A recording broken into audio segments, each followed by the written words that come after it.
Tama yung analysis natin. Hindi magpapaimbestiga yung ating Pangulo kung sangkot siya. Di ba? At sangkot din si Martin Romualdez. Kaya si Martin Romualdez, mga kababayan, confident just like the President. Kaya nang ipatawag siya, mga kababayan, ng ICI, winelcome niya agad. Excited pa po, mga kababayan, si Martin Romualdez na humarap. Anong statement ng ating Pangulo?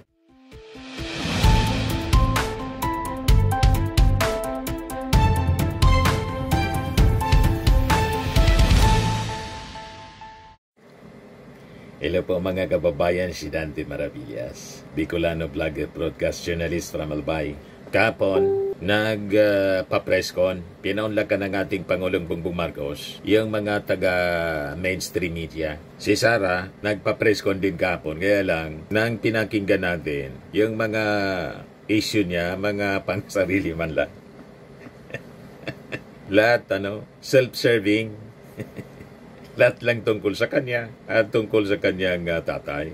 Pero makikita ninyo mga kababayan, yung ating Pangulo, ang topic, laging yung concern niya, yung tungkol po sa ating bansa. Lalo may ongoing investigation na siya po yung namuno, siya po yung nanguna sa pagpaimbestiga ng massive corruption sa gobyerno. Hindi lang sa kanyang gobyerno, kundi nung past administration po. Kasi nga po, sabi ng ating Pangulo, naging kalakaran na po, hindi tayo umunlad. Nakaugalian na po yung magnakaw.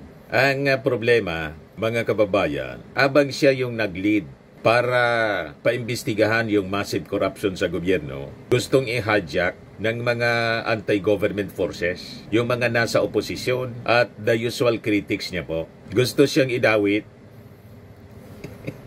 Target siya, mga kababayan, saka si Martin Romualdez. Ngayon, sa presscon kahapon, na itanong ito ng GMA reporter na si Ivan Mayrina. Pakinggan po natin yung kanya pong naging response sa tanong po ni Ivan. Si Ivan Mayrina po ng GMA. Mr. President, this is on the ongoing investigations on corruption.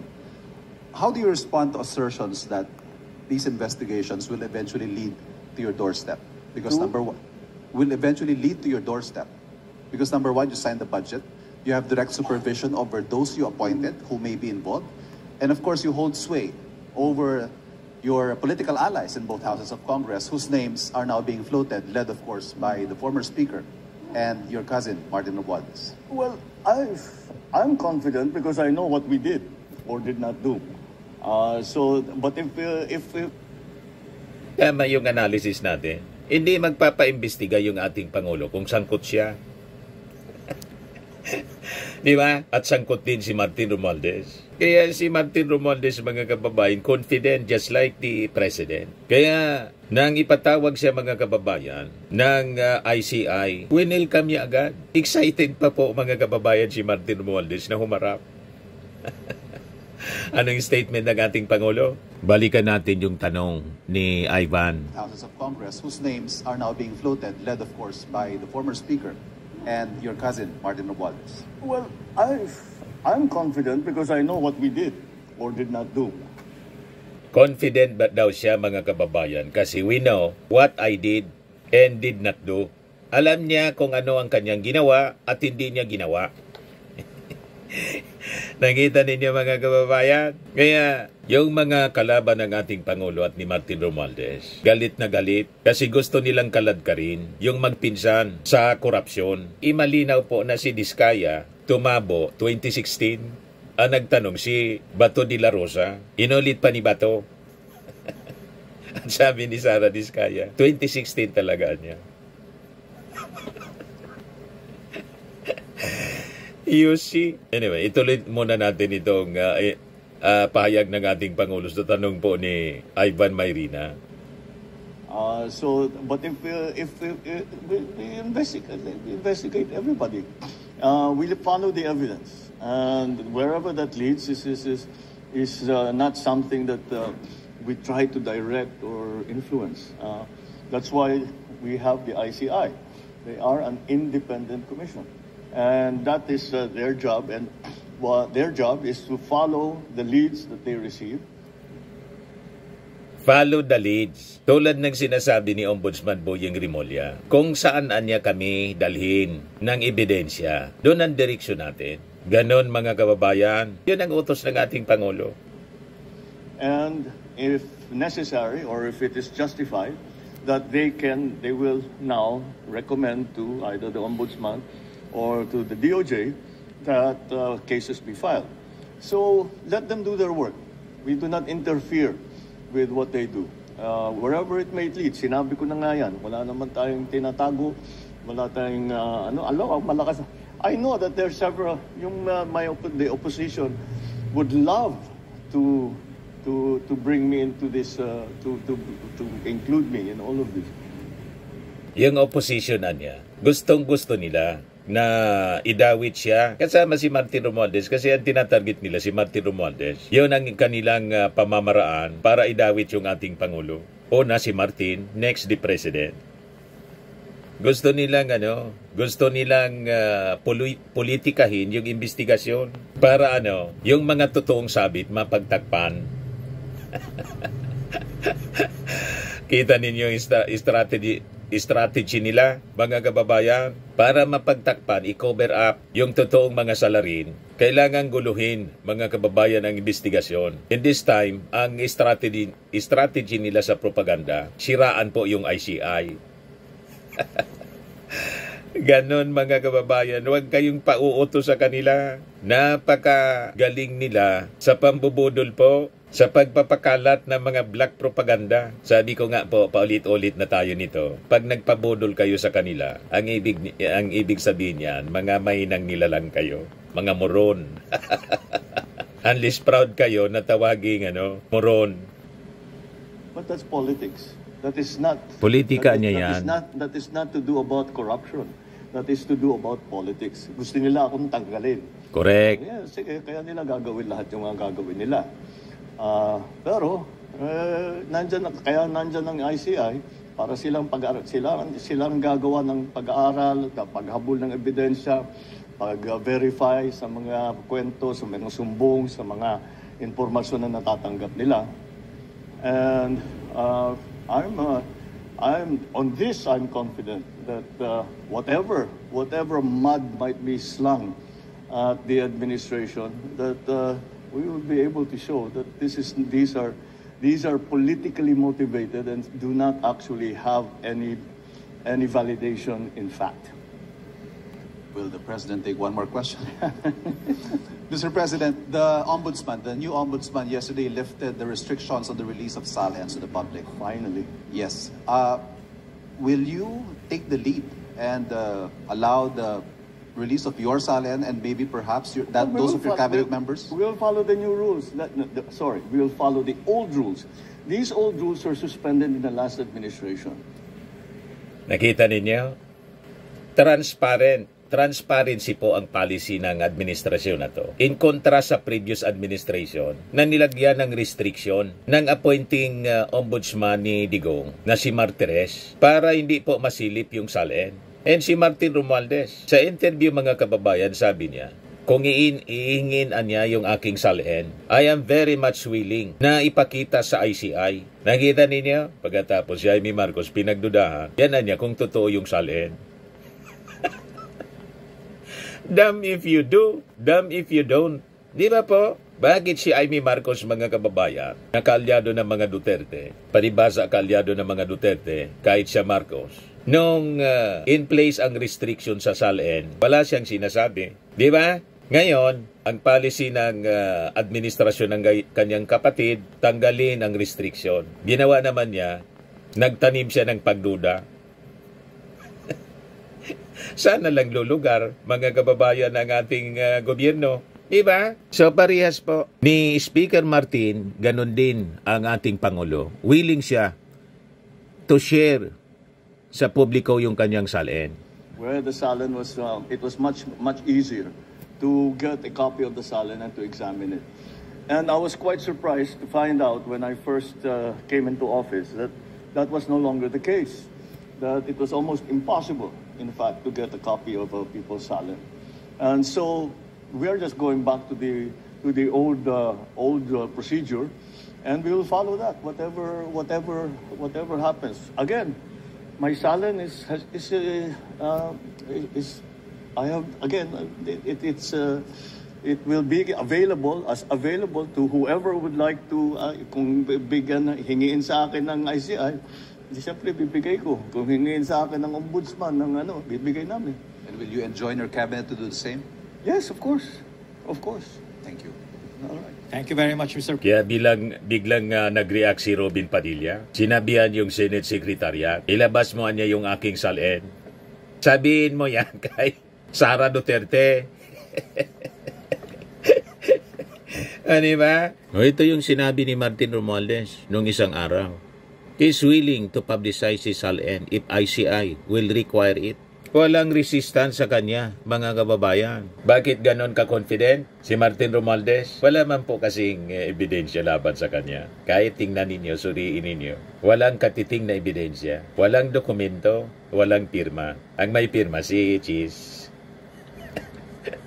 Sabay kam. O, diba? So makikita ninyo yung propaganda. It's a blame game. Talagang pure politics po. Normal sa Philippine politics, the old style ng political propaganda. Pag hindi nila kayang i-prove yung corruption, ang ginagawa nila, confusion sa pamamagitan ng social media.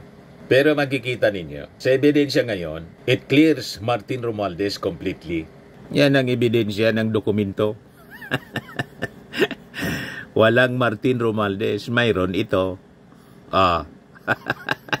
Huwag kami mga DDS propagandista. Diba? Sungal-ngal kayo ng ebidensya. So makikita ninyo ngayon sa mga dokumento, lumalabas po, ang insertions po, nag-originate sa Senado. Sa BICAM. O ngayon, ang tanong, sino ba ang nag-represent ng Senado sa BICAM? Alam na ninyo? Kitang-kita ang pirma.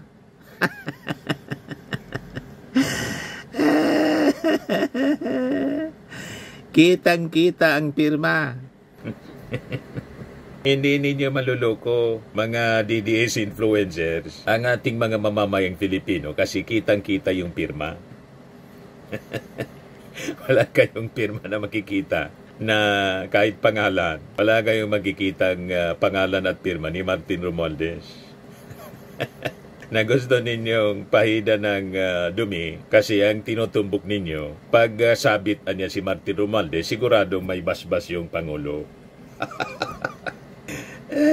Sabi ng ating Pangulo, confident kami kasi alam ko yung ginawa ko at hindi ko ginawa. Hindi opposition na niya. Would love na isabit ako para tanggalin sa pwesto. Alam na ninyo kung sino yung uupo pag tinanggal yung Pangulo. Ang uupo, Vice Presidente, di happy sila. Di ba pa? Magpipiesta sila uli at ibabalik nila yung restriction sa salin para hindi masilip. Nagets na ninyo, mga kababayan, ang gusto nilang mangyari. At pag naupo yung kanilang gusto maging presidente, uuwi na si Harry Roque. Harry Roque po, halos mabaliw na po sa kakabanat doon sa dahig para gatungan yung mga tao na mag-alsa laban sa ating Pangulo. Ang bagong hero niya, rockstar daw, si Kiko Barsaga.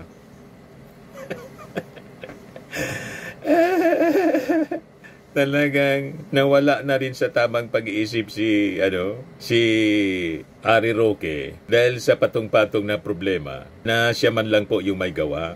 So, tingnan natin mga kababayan ang kontrast ng previous and present administration. Panahon ni Digong, itinago yung salin. Walang transparency. At pag may investigasyon, minomora niya yung nag-iimbestiga.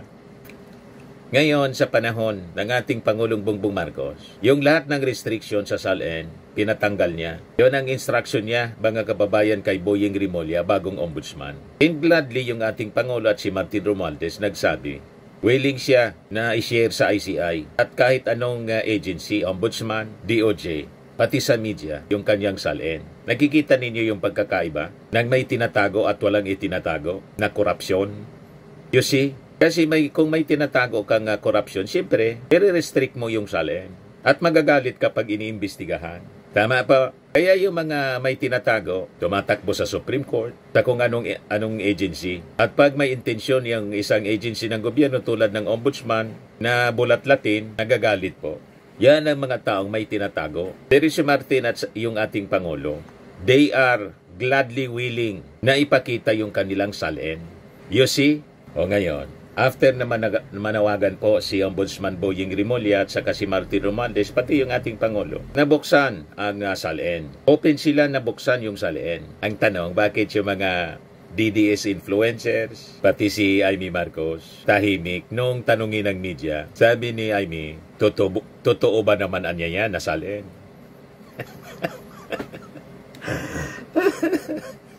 Na-corner po, mga kababayan. Ang ginawa na lang po, taniman ng pagduda yung salin. Nakikita ninyo ang mga pag-ugali nila? So makikita ninyo ang pagkakaiba kung iko-contrast natin yung dalawang panig. Yung panig ng ating Pangulo, panig ni Martin Romualdez, they are for transparency. Whereas, yung kabilang panig mga kababayan, panig ng mga Duterte, takot na takot sa transparency. Bakit po? Yung career nila sa politika kasi po is built on half-truths. Ang half-truths mga kababayan, ang ibig sabihin niyan, lies. Hindi man talaga totoo. Half-truth nga eh. Kalahati lang yung totoo, ang kalahati, lahat kasinungalingan. Yung kasinungalingan, pinalalabas nilang totoo. True lies. You see? Takot na takot sila sa transparency. Kaya ngayon, hindi sila uubra. With this policy of the government, sabi ng ating Pangulo kahapon, yung bycam niya, ilalive natin. Ito po. Pakinggan natin. Mr. President, this is with regard to the 2026 budget. Have you seen the approved House version of the 2026 budget? And having stated that you will veto any budget that is not aligned with your administration's priorities, do you find that version of the House acceptable? I think that I'm hoping and I'm fairly confident that that's not going to be necessary, simply because that we have been involved, I have been involved as you can imagine, I have been involved in detail on the preparation, especially in the House, of the budget. And as far as we have been able to examine, there are no projects that are listed there. There are no items that are listed there that are outside of the socio-economic development plan of the Philippines and all the plans derived from that, i.e., kung saan pupunta yung FMR, kung saan pupunta yung school building, kung saan pupunta, all of these are all part of the general plan. So I do not think, from the last time that I saw the last version of the budget, wala naman ako nakita na humihiwalay doon sa plano ng national government. Kaya hindi siguro kailangan mag-veto. Pero tignan natin kasi hindi pa tapos ang proseso.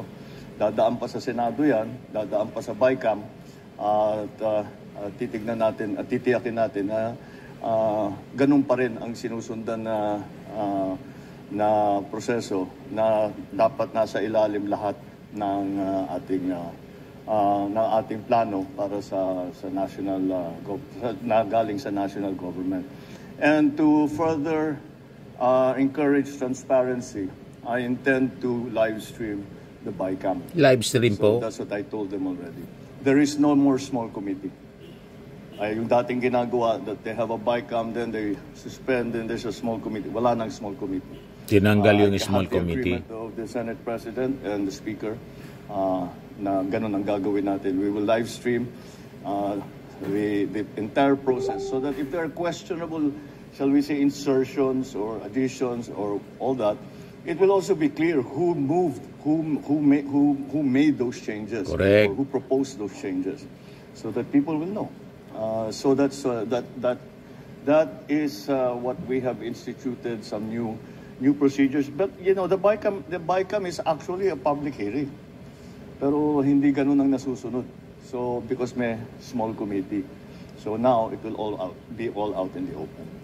Thank you, Mr. President. Kita ninyo ang commitment niya for transparency. Ganon ang ating Pangulo. Yan ang gagawin ng ating Pangulo sa BICAM para hindi na maulit yung previous insertions na nangyari doon sa 2025 budget na lumilitaw po ang pangalan, hindi man si Martin, kundi si Chis Escudero.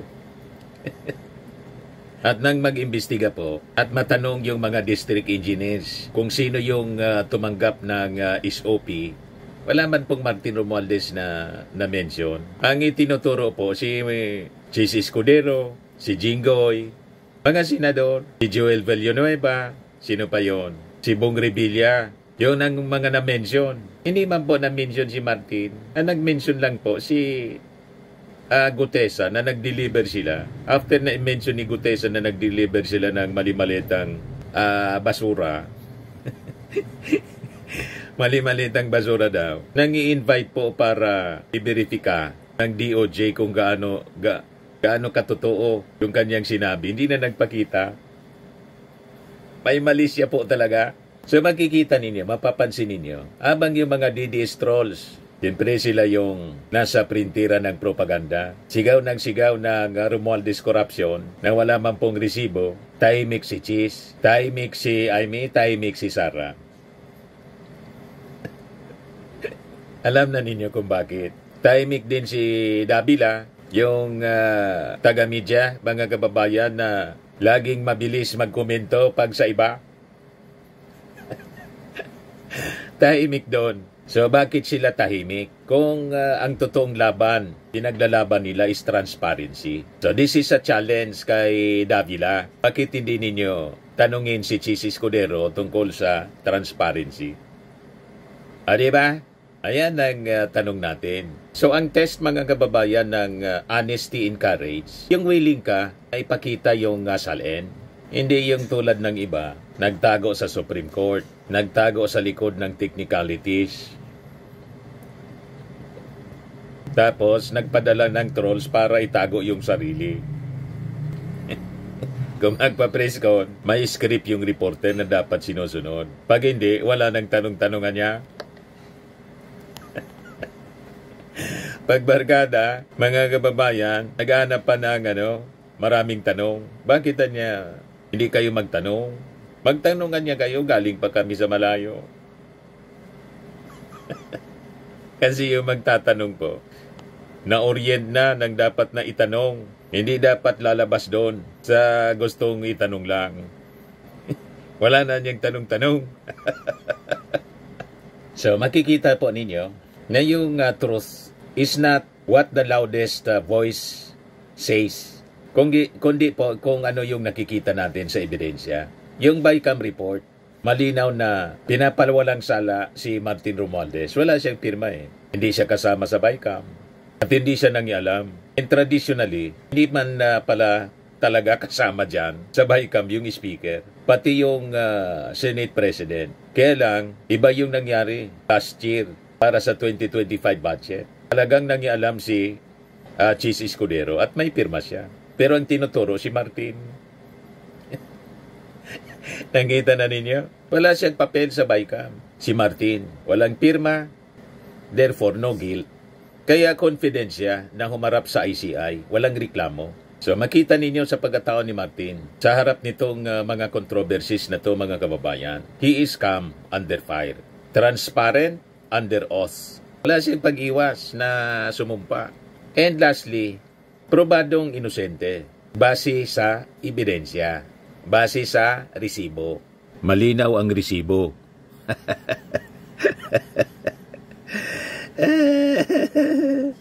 Napakalinaw ang resibo.